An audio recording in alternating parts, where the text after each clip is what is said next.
അസ്സലാമു അലൈക്കും വറഹ്മത്തുള്ളാഹി വബറകാതുഹു.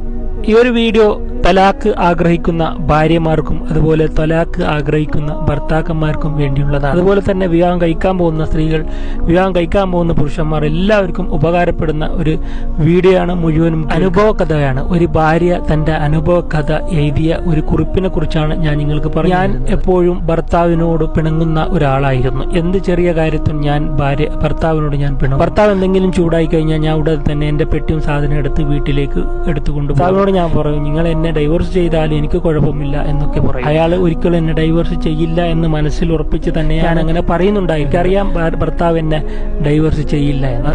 പക്ഷെ ഞാൻ തോറ്റു കൊടുക്കാൻ സമ്മതിക്കുന്ന ഒരാളായിരുന്നില്ല. ഭർത്താവിനോട് തോറ്റു കൊടുക്കാൻ. ഒരാഴ്ച കഴിഞ്ഞ് ഞാൻ വീട്ടിലേക്ക് വരും. പിന്നെ 2 മാസം നല്ല ലൈഫായിരുന്നു. ഒരു പിണക്കങ്ങൾ ഒന്നും ഇല്ലാതെ ഞങ്ങൾ പോയി. പിന്നീട് 2 മാസം കഴിഞ്ഞ് വീണ്ടും ഒരു പിണക്കം വന്നു. ഞാൻ എന്റെ പെട്ടിയും സാധനം എടുത്ത് വീട്ടിലേക്ക് പോയി. നിങ്ങൾ എന്നെ ഡൈവോഴ്സ് ചെയ്താലും കുഴപ്പമില്ല എന്നിങ്ങനെ പറഞ്ഞ് അവൾ പോയി. അങ്ങനെ ഈ ഭർത്താവിന് ഹോസ്പിറ്റലിലേക്കായി എന്ന ഒരു ന്യൂസ് കേട്ട്, സുഖമില്ലാതെ ഹോസ്പിറ്റലിൽ. അങ്ങനെ ഭാര്യയുടെ വീട്ടുകാർ അവരോട് പറഞ്ഞു, അങ്ങനെ അയാൾ വെറുതെ പറയുന്നതായിരിക്കും, നിങ്ങളെ അങ്ങോട്ട് കൊണ്ടുപോകാൻ, നിങ്ങൾ അങ്ങോട്ട് പോകാൻ വേണ്ടി വെറുതെ പറയുന്നതായിരിക്കും, അതുകൊണ്ട് നിങ്ങൾ പോകരുതെന്ന് പെണ്ണിന്റെ വീട്ടുകാർ പറഞ്ഞു. അങ്ങനെ ഒരാഴ്ച കഴിഞ്ഞപ്പോൾ പെണ്ണിന്റെ വീട്ടിലേക്ക് ഡൈവേഴ്സ് ലെറ്റർ പോയി. ഞാൻ നിന്നെ ഡൈവേഴ്സ് ചെയ്തു എന്നുള്ള ആ ലെറ്റർ. ഭാര്യക്ക് അറിയായിരുന്നു ഇതെന്നെ കളിപ്പിക്കാൻ വേണ്ടിയായിരുന്നു എന്ന്. അങ്ങനെ കോടതിയിലേക്ക് എത്തിയപ്പോൾ ആ ഭാര്യ വിചാരിച്ചു, ഞാൻ നല്ല സംഖ്യ ചോദിക്കും, ആ സംഖ്യ എനിക്ക് തരാൻ അയാൾ തയ്യാറാകില്ല, അങ്ങനെ ഡൈവേഴ്സ് ക്യാൻസൽ ആവുന്നു. അങ്ങനെ ആ പെണ്ണ് കോടതിയിൽ നല്ലൊരു സംഖ്യ തന്നെ ചോദിച്ചു. അപ്പൊ ഭർത്താവ് പറഞ്ഞു, എന്ത് ചോദിച്ചാലും ഞാൻ അവൾക്ക് കൊടുക്കാൻ റെഡിയാണ്, എനിക്ക് ഡൈവേഴ്സ് വേണം. അയാൾ സീരിയസ് ആയി എടുത്തു.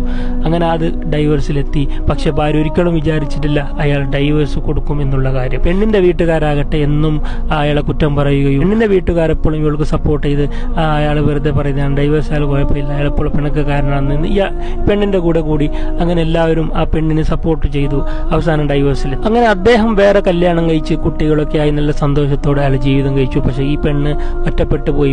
വീട്ടുകാരാണെങ്കിൽ ഇപ്പോൾ ആ പെണ്ണിനെ കുറ്റം പറയാൻ തുടങ്ങി. ചെയ്തുകൊണ്ടല്ലേ ഇങ്ങനെ ആയത്. ആ പെണ്ണിന്റെ അനിയത്തിയും എപ്പോഴും അവൾക്ക് സപ്പോർട്ട് ചെയ്യുന്ന അനിയത്തിക്കും കല്യാണം കഴിഞ്ഞു.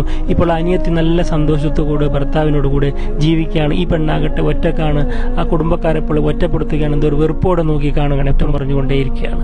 അപ്പൊ ഇങ്ങനെയാണ് അവളുടെ കഥ അവൾ പറയുന്നതെന്ന് വെച്ചാൽ, ഒരിക്കലും ഭർത്താവിനോട് നിങ്ങൾ എത്ര പിണങ്ങിയാൽ എന്തായാലും നിങ്ങൾ അഡ്ജസ്റ്റ് ചെയ്യണം. ഒരിക്കലും ഡൈവേഴ്സിനെ കുറിച്ച് പറയരുത് എന്ന് അവൾ പറയുകയാണ്. കാരണം നമ്മൾ ഒറ്റപ്പെട്ടു പോയി. ഇപ്പോൾ ഞാൻ കഴിയുന്നത് എനിക്കൊരു മോനുണ്ട്. ആ മോന് വാപ്പ അയച്ചു തരുന്ന ആ ഒരു സംഖ്യ കൊണ്ടാണ് ഞാനിപ്പോൾ ജീവിച്ചു പോകുന്നതെന്ന് ആ പെണ്ണ് പറയുമ്പോൾ, ഇത് ആ പെണ്ണിന്റെ മാത്രം കഥയല്ല. ഒരുപാട് ആൾക്കാർ ഇങ്ങനെ ചെറിയ കാര്യത്തിന് ഭർത്താവിനോട് പിണങ്ങി ഡൈവേഴ്സ് ആയ ഒരുപാട് ആൾക്കാർ ഒറ്റപ്പെട്ടു പോകുന്നുണ്ട്.